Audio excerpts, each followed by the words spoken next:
Sebelumnya, di Dr. Stone, Senku dan kawan-kawan berencana membuat kapal bertenaga mesin. Otomatis mereka membutuhkan bahan bakar agar mesin mereka berfungsi.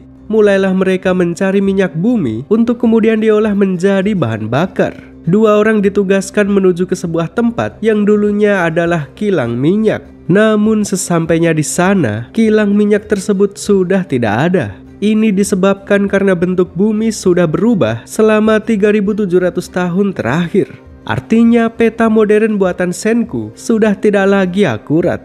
Akhirnya, Senku terpaksa mencari sumber minyak yang lain. Untuk itulah dia menciptakan balon udara untuk memudahkan pencarian sekaligus menggambar peta yang baru. Setelah balon udara jadi, Senku, Ryusui, dan Chrome akhirnya terbang mengeksplorasi langit. Di tengah-tengah perjalanan, mereka sempat terhalang badai. Namun berkat kemampuan Ryusui, mereka berhasil melewati badai tersebut. Setelah itu, mereka bertiga pun akhirnya tiba di desa Ishigami. Ryusui sebagai orang baru diajak berkeliling dan diperkenalkan dengan semua orang. Malam harinya, Ryusui dijamu dengan hidangan mewah khas desa Ishigami. Mencium aroma masakan tersebut, dia terbayang makanan mewah di zaman modern. Namun setelah dibuka, makanan yang dihidangkan adalah ikan bakar, sup ikan, salad ikan, ikan bakar kecil, dan ikan bakar random. Sebagai orang modern tentu hidangan seperti ini sangatlah monoton. Namun untuk orang primitif, hidangan seperti ini sangatlah mewah. Pada titik inilah Ryusui berniat menambah menu makanan untuk semua orang. Pagi harinya, mereka pun melanjutkan eksplorasi. Senku, Ryusui, dan Kohaku akan menyusuri jalur udara. Kohaku diajak karena dia memiliki penglihatan di atas rata-rata. Sementara Chrome dan Ukyo akan menyusuri jalur darat. Mereka saling berkomunikasi atas bawah untuk memetakan apapun yang ditemukan. Di hari pertama eksplorasi, mereka berhasil menemukan dua sumber daya yang penting. Pertama, mereka menemukan hutan cemara. Hutan ini seringkali diberi julukan harta karun bahan bangunan karena kualitas kayunya. Yang kedua, mereka berhasil menemukan kawanan kambing liar. Ukyo pun memburu satu kambing untuk dibawa pulang. Para penduduk pun sangat senang karena bisa menyantap daging kambing untuk makan malam. Beberapa orang sampai menangis karena saking senangnya. Sebenarnya, sebelum kedatangan Senku, desa Ishigami memiliki populasi yang cukup besar. Namun banyak dari mereka mati kelaparan karena kesulitan mencari makanan. Pengetahuan yang terbatas memaksa mereka memakan ikan setiap hari. Sayangnya, pada musim-musim tertentu akan sangat sulit untuk menangkap ikan. Di saat itulah mereka hanya bisa pasrah dan akhirnya mati kelaparan. Untuk itulah, di hari kedua eksplorasi, Senku dan kawan-kawan berniat mencari bahan makanan yang bisa digandakan. Setelah beberapa lama mencari, akhirnya mereka menemukan sebuah ladang gandum. Sebagai orang yang bertenaga monster, Kohaku segera memanen gandum tersebut. Setelah itu, gandum-gandum yang sudah dipanen akan ditanam kembali di tanah yang subur. Orang-orang bertenaga monster seperti Taiju dan Magma ditugaskan menanam benih gandum tersebut. Pertanian berhasil didapatkan. Dengan begini, desa Ishigami berhasil swasembada pangan. Senku pun mencoba mengolah gandum tersebut menjadi roti. Namun, roti buatannya gosong dan tidak layak dimakan. Memang dialah yang paling cerdas di antara semua orang. Namun bukan berarti dia bisa masak. Oleh sebab itulah, dibutuhkan seorang chef profesional untuk mengolah makanan yang layak konsumsi. Sayangnya, mereka kehabisan stok cairan asam nitrat. Namun untungnya Ryusui mengetahui seseorang yang diam-diam menyembunyikan sisa-sisa asam nitrat. Orang itu adalah Minami Hokutozai. Awalnya, Minami tidak mengaku bahwa dia memiliki cairan tersebut. Namun setelah dijanjikan suatu benda yang sangat diinginkannya, akhirnya dia pun mengeluarkan asam nitrat yang sudah lama disimpannya. Berangkatlah mereka mencari seorang chef profesional untuk dibangkitkan. Ryusui merekomendasikan seorang kenalan lamanya yang bernama Francois. Dia adalah seorang chef sekaligus pelayan pribadi dalam keluarga Ryusui. Setelah berhasil dibangkitkan, Francois segera bergegas menuju ke desa. Dia pun menerima tugas untuk membuat roti yang tahan lama untuk dibawa mengarungi samudra. Misi melaut akan memakan waktu berbulan-bulan. Jadi, mereka membutuhkan stok makanan yang tidak cepat basi dan layak dikonsumsi. Menanggapi permintaan tersebut, Francois pun berencana membuat roti Stollen. Stollen adalah roti kering yang tahan lama yang biasa disajikan pada saat perayaan Natal di negara-negara Eropa. Pertama-tama, mereka menangkap kambing lalu memeliharanya untuk diambil susunya. Kemudian susu kambing diolah menjadi mentega. Lalu mentega dicampur dengan buah kering, ditambah sedikit garam, dicampur alkohol, lalu diawetkan di dalam toples. Setelah itu semua bahan tersebut dicampur ke dalam adonan gandum, lalu kemudian dipanggang dan jadilah roti Stollen dari zaman modern. Semua orang pun sangat senang bisa merasakan makanan yang benar-benar enak. Apalagi orang-orang primitif, baru kali ini mereka memakan makanan yang dibuat oleh orang yang benar-benar ahli. Memang sebelum ini mereka pernah memakan ramen, namun karena memakai bahan seadanya serta dimasak oleh orang yang bukan ahli di bidangnya, rasa ramen tersebut belumlah sama seperti di zaman modern. Sekarang dengan adanya Francois, mereka semua bisa merasakan makanan mewah hasil pengetahuan umat manusia ribuan tahun yang lalu. Masalah pangan kini berhasil diatasi. Tibalah saatnya menepati janji kepada Minami. Sebagai ganti asam nitrat, Minami meminta dibuatkan sebuah alat yang sangat-sangat diinginkannya. Senku pun segera membuat benda tersebut. Dia memanggil kakek Kaseki untuk membantunya. Kaseki adalah seorang pengrajin yang handal. Dia ditugaskan untuk membuat bagian badan, sementara Senku mengatasi bagian sainsnya. Dia mencampur natrium hidroksida, perak cair, dan amonia. Kemudian dia merendam kaca ke dalam zat campuran tersebut dan jadilah cermin. Cermin-cermin tersebut kemudian disusun ke dalam sebuah kotak, lalu disiram dengan asam sulfur dan jadilah kamera. Minami sampai menangis terharu begitu menerima kamera tersebut. Sebelum menjadi batu, dia dulu adalah seorang reporter. Jadi kamera adalah suatu benda yang memiliki nilai sejarah baginya. Namun Senku membuat kamera bukan hanya untuk menyenangkan Minami saja. Dia juga akan memanfaatkan kamera untuk mengambil gambar dari udara. Dengan adanya kamera, maka akan jauh lebih mudah untuk menggambar peta. Selain itu, mereka juga akan mendokumentasikan segala kemajuan teknologi dari hari ke hari. Tentunya Senkulah yang menjadi pusatnya. Dia diminta berfoto menirukan gaya ilmuwan paling terkenal di dunia, yakni Albert Einstein. Semua orang kembali menjalankan tugasnya masing-masing. Senku dan Ryusui mengeksplorasi dari atas dengan menggunakan kamera. Gen dan Kohaku bertugas meneliti hasil foto tersebut. Chrome dan Ukyo bertugas mengeksplorasi darat sambil menggambar peta. Taiju dan beberapa orang lainnya bertugas di ladang gandum. Sementara Francois bertugas mengolah bahan-bahan mentah menjadi masakan mewah. Karena semua orang sedang kelelahan, Francois diminta membuat makanan yang bisa menumbuhkan semangat. Dia pun berniat membuat rilet babi dengan truffle. Truffle adalah jamur langka yang sangat mahal di zaman modern. Jamur ini terkubur di dalam tanah, sulit ditemukan, dan sulit dikembangbiakkan. Oleh sebab itulah harganya sangat mahal dan hanya disajikan di restoran mewah saja. Pertama-tama, Francois menangkap babi lalu diternakan. Kemudian dia mencari truffle dengan memanfaatkan indera penciuman babi.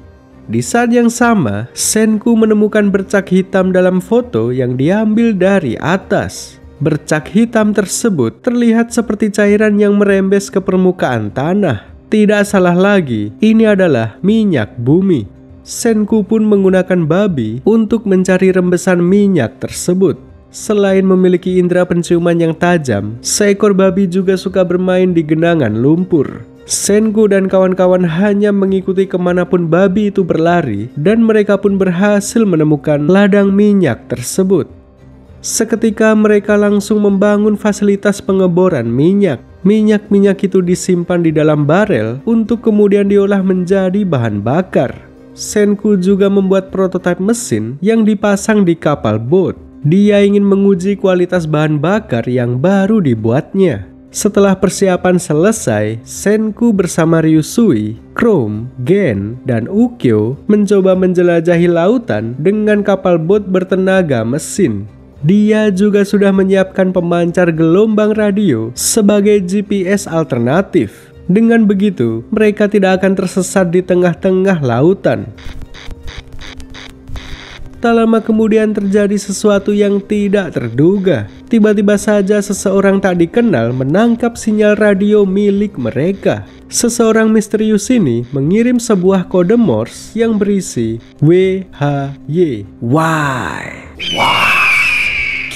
Senku pun segera menanggapi pesan tersebut. Dia berkata, "Yo, apa itu kau? Dalang di balik pembatuan umat manusia. Akhirnya kita bertemu. Aku sudah menantikanmu selama 3.700 tahun. Sayangnya setelah itu tidak ada respon lanjutan. Sinyal yang mereka tangkap tiba-tiba terputus dan tidak terjadi apa-apa. Akhirnya Senku dan kawan-kawan pulang untuk melakukan rapat. Mereka membahas apa yang harus dilakukan terhadap Wyman.